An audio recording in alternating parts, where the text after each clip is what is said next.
Now, thank you for staying with us. All morning we've been celebrating Valentine's.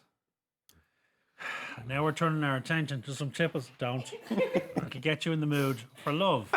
Ian Brosnan, sorry Ian, wine manager at Eli Wine Bar and Eli Bar and Brasserie has joined us for a bit of sparkling magic. You're very Morning, welcome, Ian. Thank you. We're going to start with Cava, which is one of those kind of champagne substitutes people like to try. Tell us a bit about this one. Cava is basically a Spanish sparkling wine. It's not a designated region like Champagne, but a lot of it comes from the Penedès region, which is just outside Barcelona. One of the things I like about Cava is that in terms of taste, it's similar to Champagne, but in terms of price, it's a lot closer to Prosecco. A lot cheaper, yeah. So when people think about sparkling wines, they tend to either think Champagne or Prosecco, and Cava gets totally forgotten about. Right. Shall we dive in? Let's dive in. This is why Absolutely. I brought it along. So you're saying if people are sort of saying, oh, the old Champers, bit of a stretch, Cava is the option to Cava go is the for? best alternative, Right. because it tastes a lot more like the real thing. So what should we be getting out of this one then? Well, let's have a smell. They use just kind of traditional Spanish grape varieties, so not grapes you really know, but the sort of flavors you normally get would be things like lemon, green apple, so quite fresh, crisp. Oh yes, it's refreshing. It is, and it's very, how would I describe Tart? that? Yeah, it's very No, I mean sharp on the champagne. tongue. It's very sharp. Yeah. Well, pretty much all sparkling wines are fairly acidic anyway. And the acid you feel just at the side of your gums there, Yeah. it's like a little tingle. Nice. That's why a lot of these wines are a fantastic aperitif, because they just, they kickstart your taste buds Yeah. and your saliva glands and makes you want more, basically. Yeah. Cava will always be fairly dry, usually quite crisp. This one retails for, I think, about 23, 24 euros. That's pretty good value. It's not as cheap as a Prosecco, but as a good quality sparkling wine, it's very good value. Now, there appears to be some mistake with the second one, Ian, because I'm reading my notes here, and you've got a sparkling wine from England. Really? Yeah, controversial. Very strange. The strange thing about that is that you read your notes. So in English, right, okay, explain. Explain yourself. South of England, the climate is pretty much the same as Champagne region in France. The soil type is pretty much exactly the same as Champagne region. They grow grapes, the same grapes that they use to make champagne. And in the last probably 10, 15 years, South of England has proven that it's probably, well, I would say, the best place outside of Champagne for sparkling wines. Yeah. Really? Now, it's quite a statement. It I is, know. that's a fairly bold So, statement to be making. there's only one yeah. way to back it up. Well, let's have a taste and see. And what sort of price is this? What sort of price range is this one Well, in? While pretty much all English sparklings are very good in terms of quality, the drawback is that they're quite expensive.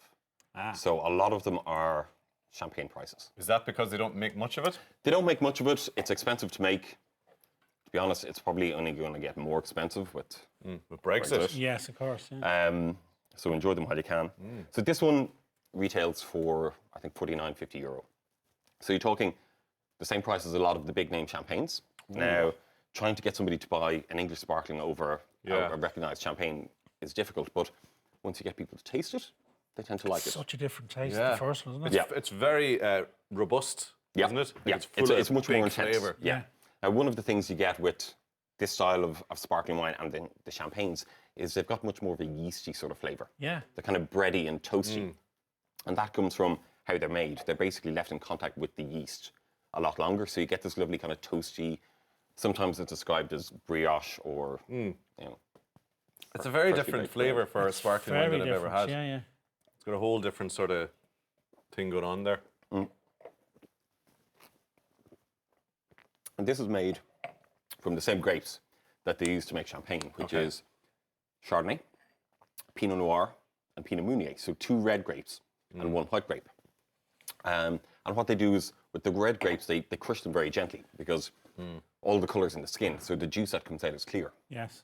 And the red grapes give the wine more structure and more body. I'll tell you what, Ian, let's move on to the champagnes then, because you have 2 proper champagnes. This is for, like, you know, English wine you're not really sure about, or I get her an English Chardonnay, an English champagne.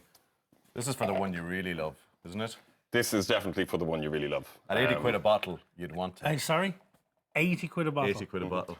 Right. 80 to 85, depending on the... Right. So we're not going to waste this on Lisa and Laura, right? well, I don't know. No, we shouldn't. Just I don't think they'd appreciate it. I think there's some Fanta there in the fridge. Just take that out. I think they deserve So what it. is this? What is this we're drinking? So this is a champagne house called Charles Heidsieck, who would be one of the absolute best. Very small production, but serious quality. Oh, yeah. Now this one, again, it's Chardonnay, Pinot Noir, Pinot Meunier, but they make a little bit of red wine with the Pinot Noir, and they add it in to give the colour. The colour? Yeah. Just thinking the colour was unusual, isn't it? Yeah. It's got a So little it's bit not of pinky. It's not pink. It's almost a more rose gold. Yeah. rose gold. There you go. Thank you very much. You're welcome. I used to work with Dulux, did you? That's right. So the aromas you get from a wine like this are more red berry, strawberry, raspberry, and then That you is get lovely. a little bit of kind of spice like cinnamon or All right, let's bring them in then. Bring in the ladies. Right, come on, then. We've got a cheap bottle for them. Here they come. We've been just eagle-eyeing you the whole day. Excuse me. How you doing? How are you? Lisa and I just happened to be in the building. Oh, just happened to be Just here. happened to be here. The, Where's the expensive one? the Asti Spumante for them. Well, Nice bottle of Blue Nun for you now. last one. Tell us about this one, Ian. I'm going to open this one live on air just to show you the best way to open a bottle of sparkling. Okay. So you always make sure to keep your finger on the top, because if anybody's been messing with the bottle, it could just spray I everywhere. did get a quirk in the nose one. Laura has been messing with the bottle. You open the cage, which is this bit here, Okay. and then Stand back. Watch the camera. you hold the cork. Yeah. Never mind. Twist the bottle. Oh. Yeah. And So it's all about the Never did that twist. before. Okay.